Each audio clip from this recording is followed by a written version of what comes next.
I don't think it's talked about enough how expensive it is being single. And that's not just like about going out, meeting people, loads of money on like new things to meet people. I'm talking about living, rent.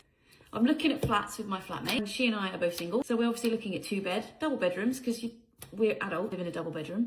It's expensive, really expensive. Like I was looking at one beds that come up, not for me and her, just to see what the price difference is. If I'm splitting a one bed with my partner, and I've got all of that extra money each month, I'd be stock, shares, ISA, money, saving, shopping. No, it's going on my living situation. I'm an adult and I need to pay for the whole room on my own. Yeah, it's actually really expensive, and I think we don't talk about it enough. So your single friends have got a lot more outgoings, so check in on them. Okay, we're okay. We're just a bit broke. We're just spending a lot of money on living. If I spent half of the amount I did on rent, I would be laughing. I would be laughing. My savings would be laughing. Gosh, I just don't think about it. Yeah. So I live with my best friend and her fiance, and next month they're actually getting married, and we have decided as a collective, despite loving to live together, it's time for us to separate. And I don't fancy moving into another flat share. Like, I'm still single, I live and love London, but I just can't fathom myself moving into someone else's space after 5 years of having my own. So I decided to go down the route of all or nothing. So either I'm gonna find somewhere I can buy and I can live on my own. Okay, so looking at the prices, like if you're gonna rent a one bed in London, it's still gonna be around £2,000. So it doesn't make any sense why I shouldn't just try and find my own flat. I'm lucky enough to have been able to save quite a bit, so I am able to afford that on my own. However, it's quite daunting. So we'll see how that goes down. So I would just love, like, if anyone else is on the same journey, if you're trying it out, do you have any tips and do's and don'ts? Love to hear it. Bye. 90%. 90% is the tax which I pay for being a single person. I'm going to break down my bills. I live in the city centre in Manchester, and I'm going to tell you exactly how much it would actually cost if I lived here with a partner. So my current monthly costs for living here alone is £1,281. So that's my rent, council tax, water, electricity, and my broadband.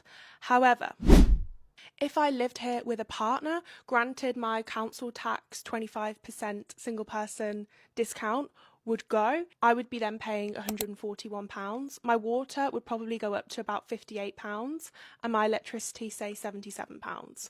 And my broadband would stay the same. For two people to then live here, it would cost around £1,356. Now, yes, the cost has gone up, but let's not forget, when you've got two people, usually the bills are split down the middle, and I'm just making that assumption. Not always. If that was the case, my bills would then be £678. So because of this, I've worked out, because I'm living here alone, I'm paying exactly an 89% tax for being a single person, which is kind of crazy. Living alone has almost become like a new tax in the UK today. All of us that live alone are being penalised with extra costs through rent and food and other things that you get punished by the government for being a single person living alone.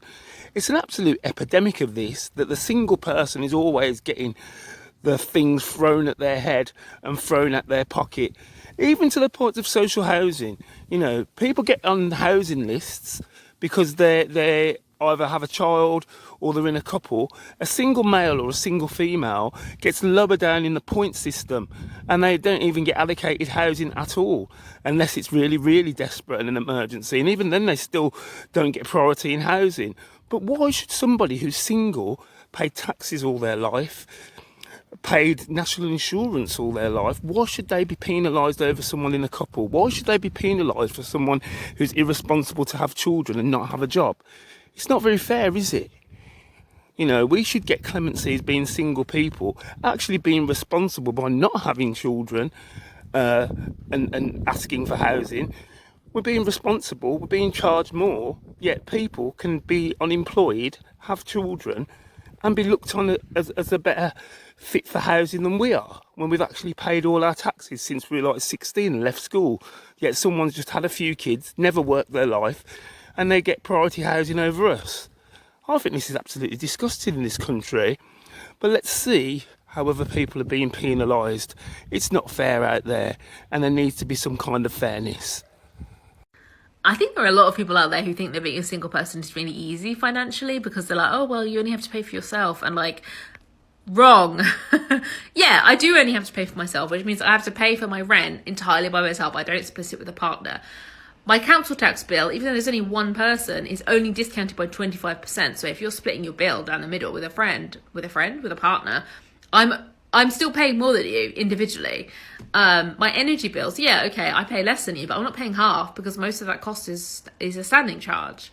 If I want to go on holiday, I have to pay for the room or the cabin entirely by myself. If I want to get a mortgage, I have to have a bigger deposit, and I can't get approved to borrow as much because I only have one income. Like, financially is really, really difficult to be a single person, and I think more people need to remember that when they're talking to their single friends.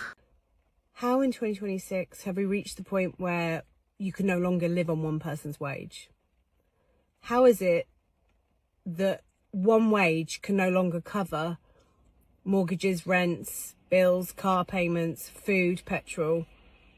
How are single people or single parents with children meant to survive?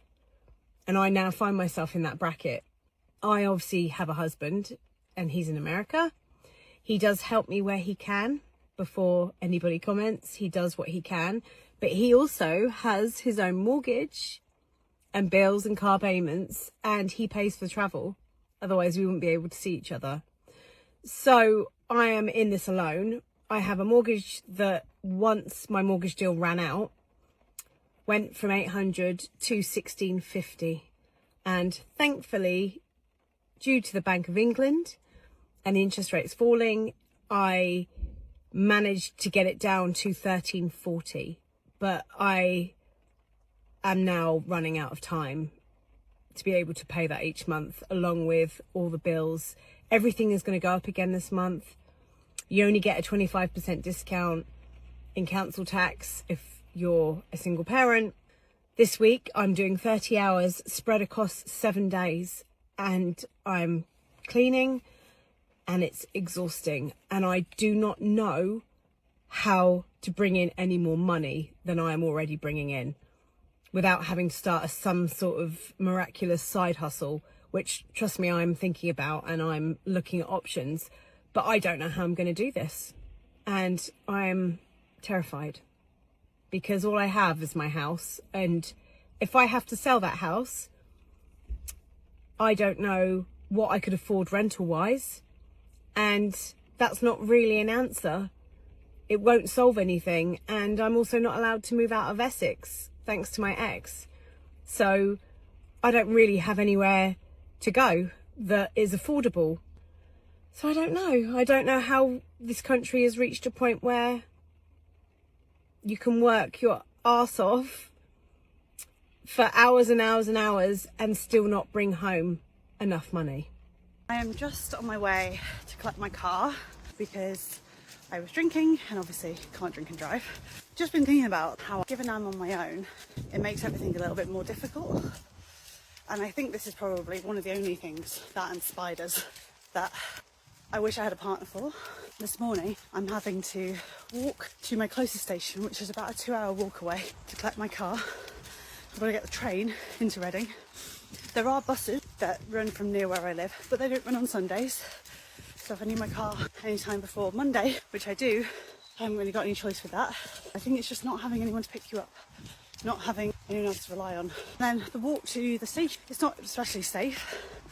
There's no pavements, and we've had to double back on ourselves to be able to cross a very busy carriageway and underpass. I live in the countryside, but I also live in what I would class as a relatively suburban area. I'm on a very busy A road between two major towns, which are both 20 minutes in either direction. So you'd think that there would be better connection, and there isn't. Last night it cost me £25 to get a taxi back And so all these additional costs, like, that people don't think about when they're living on their own. I've just been pondering that this morning as I'm heading out to collect my car. And I don't expect anyone to do this for me. Like, that's not what I'm saying at all. But even if I had to get a taxi back this morning, it'd still be £25. And it just seems like a bit of a waste of money. I think there's all these hidden things that you don't think about when you're single or living on your own. Charlotte's with me. I'm very able to take him for a 2-hour walk, but not everyone will be able to. And obviously, especially in the winter, can't do this in the dark. I feel very privileged to be able to do this. If there was pavement or cycle lanes or anything, it would make a massive difference. Accessibility helps everybody. It's not just me in this specific situation because I wanted to have a few drinks in London last night. Having pavements would enable me and others to be able to support local businesses. There's a farm shop that I can't walk to, which is a 1-minute drive from my house, but I can't walk to because it's unsafe. There's pubs that are technically within walking distance, but I can't get to them without a car. And I can probably take some kind of convoluted back route, but why should I? Can't walk it in the dark. And then I think, well, okay, I'm very fortunate, I can walk and that's fine, but then what if you've got a pram, what if you're differently abled? So I guess that's just my little observation for today as I go and collect my car. As I say, I've already been walking for half an hour and I'm literally a minute drive from my house because I've had to take this really convoluted way in. Why aren't the buses running on a Sunday? Why aren't they just running every 2 hours? It's mad how our country is set up, and it's why the roads are so busy. I'd be much more keen to support public transport and local businesses if there was things in place to support it. Let me know if you've noticed this as well, especially if you live on your own, because if I did have a partner, I'm sure they would have picked me up from the station last night or dropped me to the station so I could go and collect it. There's just lots of little things like that. So I love being single, I love being on my own and having that peace, but it's annoying when the infrastructure doesn't support it. And it's almost like, well, this is just something I have to navigate for basically the rest of my life. So let me know if this is something that you feel, if you're single as well, and how you navigate that, and what would your solution be? Should we all live in a commune? I don't know if that's the answer, but it sounds very idyllic.